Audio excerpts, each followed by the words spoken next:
네, 안녕하세요, 민경호님. 간단한 자기소개 부탁드릴게요. 네, 안녕하세요. 저는 회계법인에서 한 5년 정도 IT 컨설팅에서 근무를 했다가 이제는 좀 커리어를 전환해서 또 5년 정도 외국계 IT 기업에서 영업 업무를 담당하고 있는 민경호라고 합니다. 제가 이렇게 커리어를 갑자기 좀 바꾸지 않았습니까? 그래서 최근에는 약간 삼자의 시선에서 이 외국계 IT 기업들의 영업사원들은 어떤 사람들인가, 또 어떻게 일을 하고 있는가, 이런 글을 좀 브런치에 연재를 하기 시작했고요. 많이 쓰지 않았는데 이렇게 인디스워크에서 초대해 주셔서 좀 알고 있는 내용을 공유드리게 됐습니다. 반갑습니다. 네, 현재 하고 계신 업무는 어떻게 되시나요? 제가 이제 외국계 IT 기업에서 근무를 하고 있다고 말씀을 드렸는데, 사실은 이런 IT 기업이라고 해도 좀 워낙 범주가 좀 넓기 때문에 여러 회사가 생각이 나실 것 같아요. 우리가 알고 있는 네이버나 카카오도 사실 IT 기업이지 않습니까? 근데 저는 이렇게 뭔가 우리가 B2C라고 부르죠.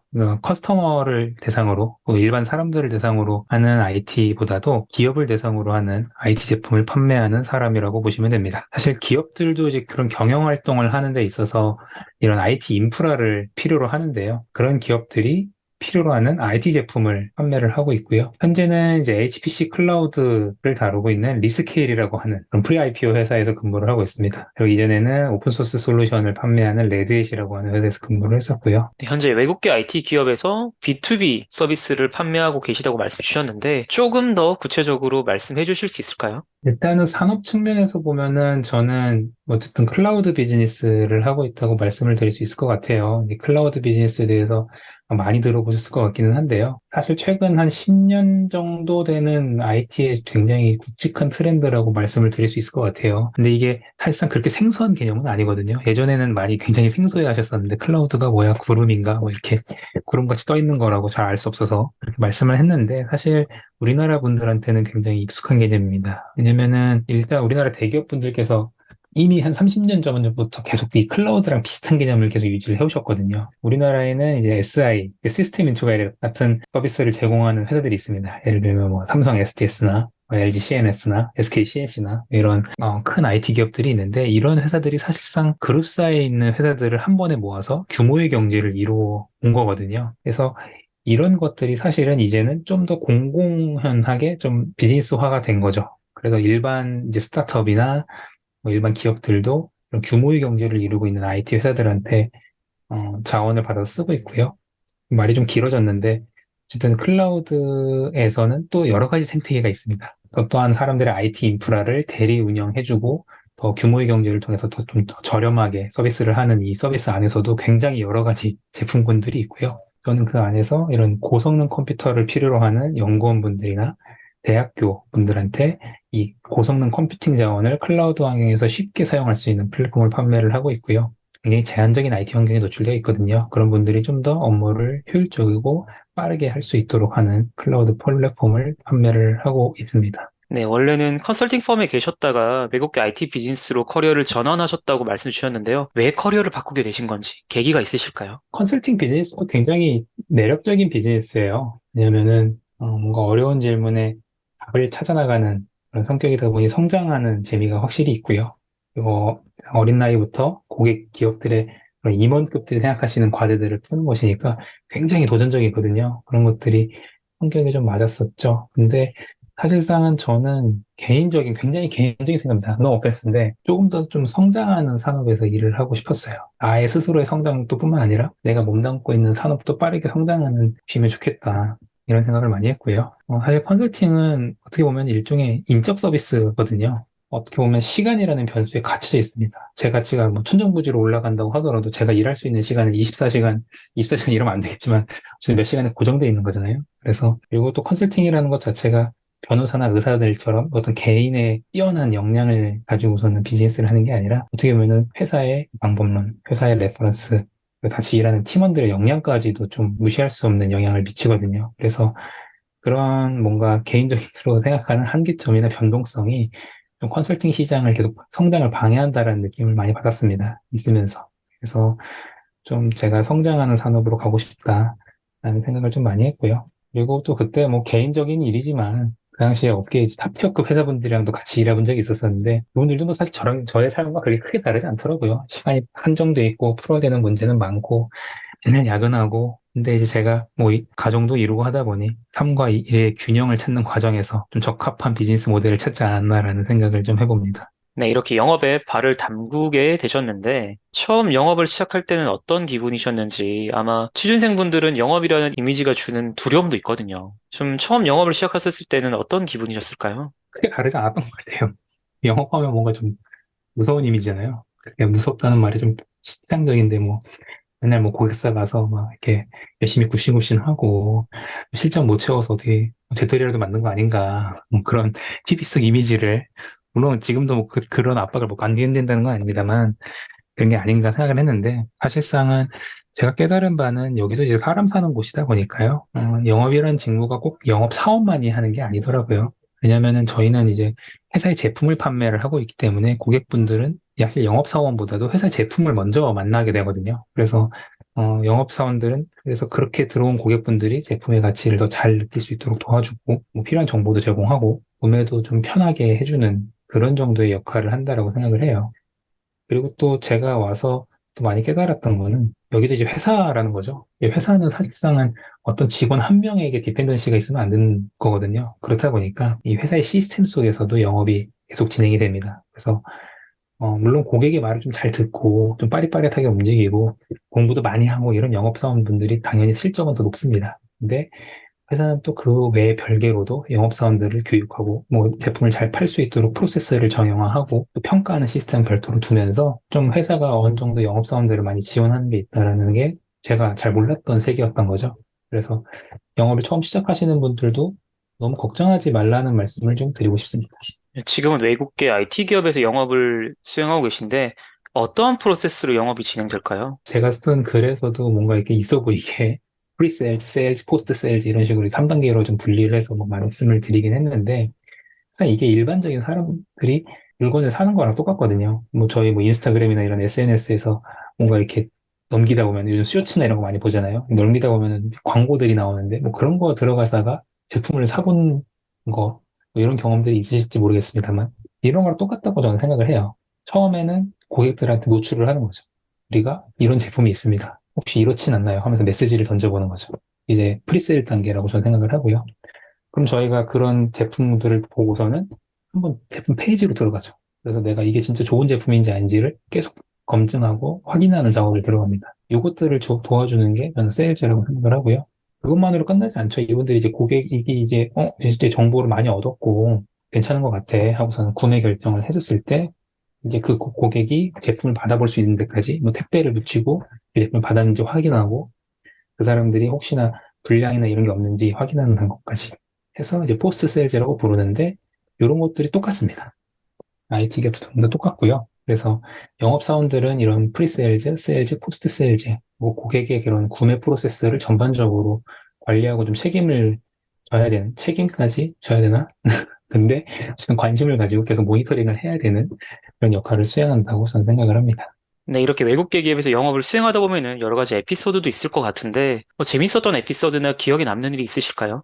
글로벌 회사에서 일을 하면은 그런 외국 친구들이랑 같이 네트워크를 가질 수 있다라는 거, 같이 일해볼 수 있다라는 거, 이런 것들도 꽤 재밌고 좋은 일이 아닌가 싶어요. 특히나 저는, 사실상 IT 기업에서 영업을 시작한 지 그렇게 오래되진 않았기 때문에, 제가 사실 IT 기업은 행사가 많아요. 근데 제가 그 기간, 제가 이제 IT 기업에서 근무하는 기간 동안 코비드가 있었잖아요. 그래서 행사를 많이 안 갔다 보니까 저는 개인적으로는 제가 처음 IT 밴드에 입사를 했었을 때 갔었던 행사가 가장 기억에 남는 것 같아요. 외국계 IT 기업들이 대부분 이제 세일즈 분들을 매년마다 이렇게 모아놓고서는 SKO라는 행사를 해요. 세일즈 킥오프라 그래서 이제 모아놓고 올해도 열심히 해보자.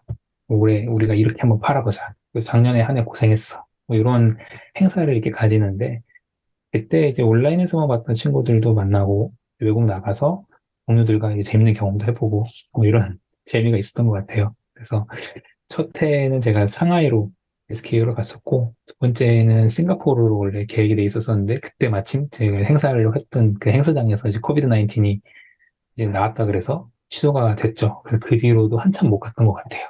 영업을 하시다 보면은 실패하시는 경우도 굉장히 많을 것 같습니다. 사실 영업은 뭐 성공보다 실패가 더 많다고 제가 알고 있는데요. 아쉬움이 남는 실패 케이스들이 있으실까요? 매순간이죠. 뭐, 못 파는 경우는 대부분 다 아쉽고 실패하는 케이스고, 팔지 못했던 것도 아쉽긴 한데, 뭐 그런 걸 이겨내야 되겠죠. 근데 뭐 기억에 남는 사례가 있다고 한다 그러면, 뭐 저도 경험이 좀 부족했고, 그때 이제 고객분도 되게 많은 책임감을 가지고 계셨었고, 뭐 그래서 혼자 고생했던 딜이 하나 있었어요. 저도 이제 세일즈 시작한 지 얼마 안 돼서 최초로 이제 뭔가 들어가는 거다 보니까 열심히 준비도 많이 하고, 제가 직접 제안서도 써서 제안 발표도 하고, 같이 도와주셨던 이제 소프트 엔지니어 분들도 진짜 즐겁게 해서 어떤 잘 판, 세일즈 단계까지는 잘 온 그런 딜이 있었는데, 사실상 포스트 세일즈 측면에서 굉장히 많은 삐걱거림이 있었어요. 왜냐면은 이 고객분도 사실상은 어떻게 보면은 처음 이제 진급도 하시고 하시면서 그런 프로젝트를 리딩을 처음을 해보신 거죠. 내가 해야 되는 그런 과제를 내가 이 제품을 통해서 해내겠다라는 식으로 이제 만드셨는데 이분이 워낙 이제 원하시는 것도 많고 하고 싶으신 것도 많았던 거죠. 근데 이게 사실상 그때는 잘 몰랐지만 모든 딜리버리가 항상 문제가 있을 수 있습니다. 그런데 내가 생각했던 것보다 내가 못 챙긴 거가 발생하기도 하고 뭔가 잘 구축이 안 되기도 하고 근데 제가 그때는 그런 경험이 굉장히 부족해서 그분도 이렇게 뭔가 하나가 안 되거나 그랬을 때 굉장히 좀 화나하시고 저도 그 이제 분노에 뭔가 허둥지둥 되면서 대응하고 리소스는 있는 대로 막 끌어다 놓고 이랬던 경험이 아무래도 좀 처음으로 고생했던 케이스라서 좀 기억에 많이 남아요. 그때 그래도 프로젝트는 잘 끝났는데 고객분은 중간에 하다가 나가버리셨어요, 프로젝트를. 너무 죄송하고 그랬는데 이분이 너무 이제 화가 나셨는지 중간에 자기가 어쨌든 잘 만드셔서 넣은 프로젝트지만 그냥 중간에 다른 프로젝트 가시더라고요. 그래서 지금 생각하면 참 아까운 케이스죠. 지금 생각하면은 더 잘할 수 있을 것 같은데 이런 생각도 많이 들고요. 네, 그런 게 조금 더 경험에는 다 보탬이 된다고 생각합니다. 그럼 저희가 영업 직무에 대해서 좀 알아보도록 할게요. 영업 직무는 뭐 장단점이 있을 것 같아요. 영업사원으로서 영업사원들은 이런 게 좋다. 이런 것들이 있을까요? 첫 번째는 저는 보상은 굉장히 후한 편인 것 같아요. 왜냐면 이 업계가 사실 그 OT라는 개념이 있습니다. 뭐냐면은 일단 영업사원들이 이제 자신의 연봉의 일부분을 굉장히 베어리블하게 받아요. 무슨 뜻이냐면 뭐 베팅한다고도 하는데 내가 성과를 달성하지 못하면 이만큼 포션은 내가 안 받을게. 이렇게 하는 좀 변동성 연동을 받거든요. 그래서 성과에 연동이 되어 있는 거죠. 그래서 OT라는 개념이 뭐냐면 On Target Earning이라는 개념입니다. 그래서 보통 영업사원분들이 이제 계약서 작성하실 때 OT라는 개념으로 을 계약을 하게 되는데 이 OT가 생각보다 높습니다. 왜냐면은 어느 정도 리스크가 상정돼 있잖아요. 내가 성과를 달성하지 못했을 경우 이만큼 못 받을 수도 있겠다라는 그런 변동성이 있다 보니까 이런 OT가 꽤 높게 책정된다고 저는 생각을 합니다. 그래서 영업사원분들이 보상 측면에서는 꽤 좋은 대우를 받고 있다고 생각을 하고요. 또 하나는 자기 시간 활용에 좀 자유로운 점도 좋은 것 같아요. 그 드라마 미생 같은 데 보면 거기 상사 계신 분들이 뭐 농땡이 핀다 그러면 막 사우나 가 있고 막 이러잖아요. 왜 자꾸 맨날 사우나 가신지 잘 모르겠습니다만. 어쨌든 그런 것들이 사실 외근 중에 일어나는 거거든요. 그래서 영업직은 보시다시피 대부분이 외근 업무예요. 고객분들 만나고 고객분들한테 이야기하고 물론 이제 그렇다고 내근이 없는 건 아닙니다. 나 들었던 내용들을 다 소명해야 되기 때문에. 근데 이제 외근 업무들을 많이 하다 보니까 이런 것들을 내가 스스로 잘 컨트롤한다 그러면 뭐 비교적 내근직보다는 좀 덜 지루하게 표현할 수 있나? 네, 어쨌든 덜 지루하면서 좀 자기 활용 시간을 잘 할 수 있다라는 게 좋은 것 같습니다. 반대로 안 좋은 점도 있을 것 같은데요. 좀 안 좋은 점들은 어떤 것들이 있을까요? 아무래도 하나밖에 없겠죠. 쿼터 캐리를 해야 된다는 거.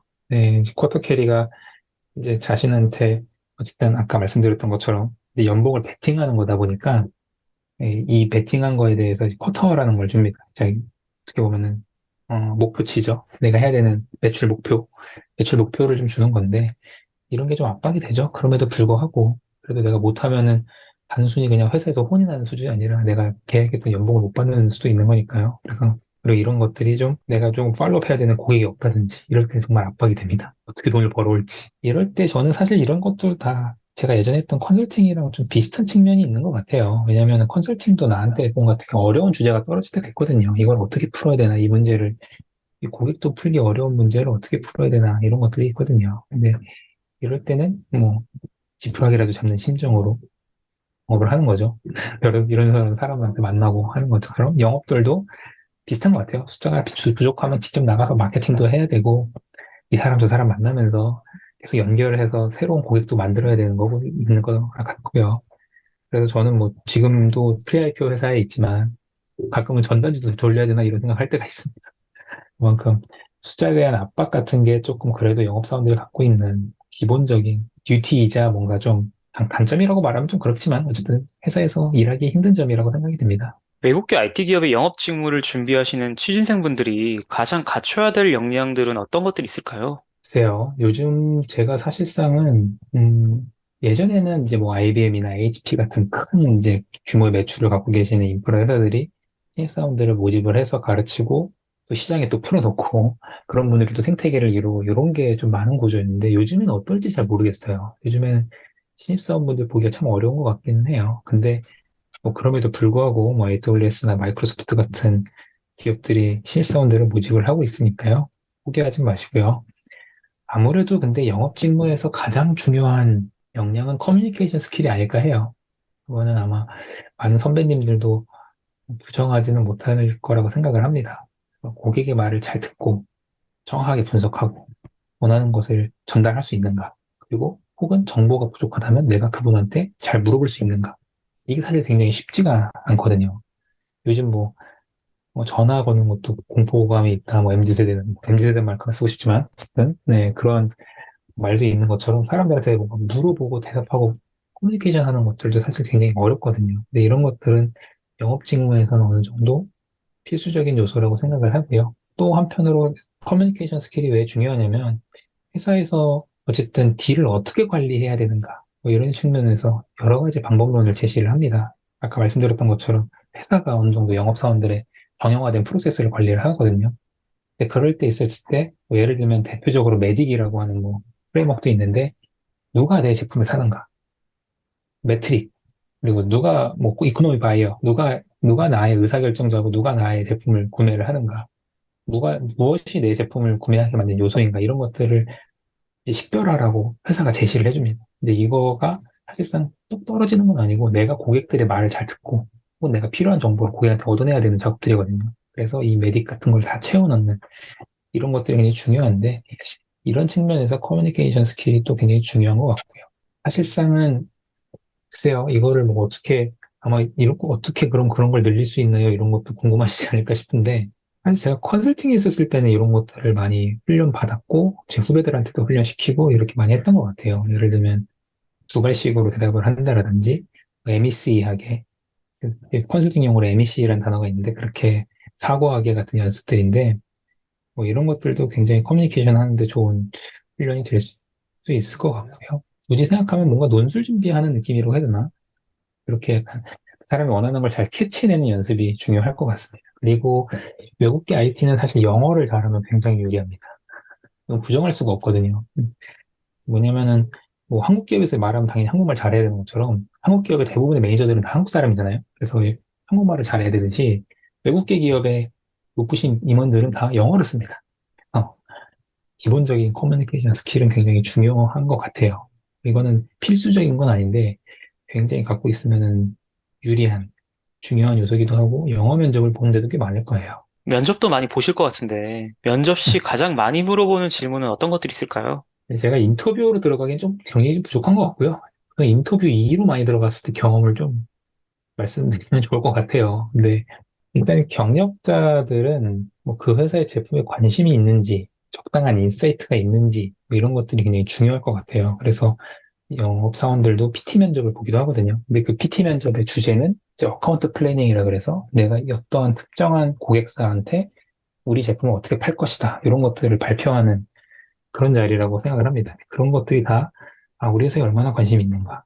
그리고 얼마나 이 시장에 인사이트가 있는가. 이런 것들을 보는 거거든요. 그래서 그런 회사에 대한 관심도를 좀 높게 보는 경향이 있는 것 같고요. 또 보통 그분들은 뭔가 직원을 채용하시는 분들은 자신만의 고민이 있습니다.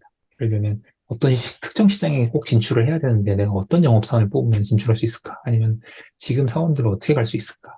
아니면 어떻게 하면 내가 지금 갖고 있는 테리토리 안에서 매출을 높일 수 있을까? 뭐 이런 고민들을 많이 하거든요. 그런 고민들을 뭐 같이 공유하는 케이스도 많이 만났던 것 같아요. 그래서 우리가 이런 상황이라고 하면 당신은 어떻게 하는가? 뭐 그랬던 사례가 있는가? 이런 것들을 질문을 좀 많이 하는 것 같고요. 근데 저는 사실 뭐 경험이 많지 않아서 뭐 워낙 이전에 다른 업무를 했었던 사람이다 보니까 저만의 좀 필살기를 원하시는 경향도 많았어요. 그래서 내가 갖고 있는 고민에서 새로운 돌파구, 내가 뭐 컨설턴트 출신을 뽑으면 좀 새로운 돌파구가 생기지 않을까? 뭐 이런 기대 같은 것들을 좀 하시면 많이 물어보시는 것 같고요. 자신만의 필살기를 좀 준비를 하시면 좋을 것 같습니다. 그리고 가끔 보면 어떤 회사들은 좀 정형화된 질문이 있는 회사들도 있어요. 표준화된 채용도 되게 표준화해서 관리를 하는 그런 회사들인데 대표적으로 뭐 AWS가 리더십 프린시플 같은 것들도 있거든요. 그래서 16가지 리더십 프린시플을 놓고 거기에 맞는 경험을 제시하고 내가 이거에 맞는 인재인지 설명하는 문제 이런 거를 꼭 물어보라고 하시는 것 같더라고요. 그래서 인터뷰어들이 꼭 그 리더십 프린시플에 대해서 여쭤보시는 그런 것들도 좀 미리 알아봐서 준비를 하시면은 조금 더 좋을 것 같습니다. 네, 마지막으로 하고 싶은 말씀 있으실까요? 네, 말이 좀 빨라가지고 제가 너무 잘 알아들으시는지 잘 모르겠어요. 근데 좀 주제 넘게 많은 이야기 좀 많이 드린 것 같고요. 사실 저보다 더 업계 선배님들 많으실 텐데 저한테 이런 인터뷰를 기회를 주셔서 좀 민망하긴 합니다. 그래도 많은 분들이 좀 업계로 같이 진출을 하셔서 함께 시장을 키워나가는 그런 기대를 꼭 하고 있고요. 저도 오늘 인터뷰에 부끄럽지 않게 열심히 IT 영업 사원으로서 성장해 나가도 노력하도록 하겠습니다. 또 제가 오지랖 부리는 거 되게 좋아하고 실제로 글도 쓰고 있는 거니까요. 링크드인에서 혹시 보시면은 일촌 신청해 주시고 메시지 주시면 저도 뭐 오늘의 인연이나 다른 인연으로도 성실하게 최대한 잘 답변 드릴 수 있도록 하겠습니다.